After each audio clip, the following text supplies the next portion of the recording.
definitely want to make a video on this. What's this? MAELREG? Is that how you say it? This is a golfer's company, but this is a hoodie, like a golf. They call it a golf hoodie. It's got some pockets here, and I'll put it on in a minute. I'm about 180-ish pounds. I got a medium, so I like stuff that actually fits. So this does fit. Oh, that doesn't feel well. And we'll I'll show you the fit.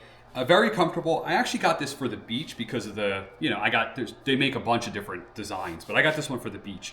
Very comfortable. It's SPF, so it keeps the sun off of your skin. It's got your drawstrings here. You got your two big pockets here. The pockets don't connect, they only go to the middle. You can see that there. The one thing I want to point out though is this is like a spring hoodie. It's not, you would not wear this if it was like 90 degrees out. It probably would be too hot. So this is something you'd wear maybe if there's a breeze and you want to keep that wind off of you, and it's like maybe the spring or fall.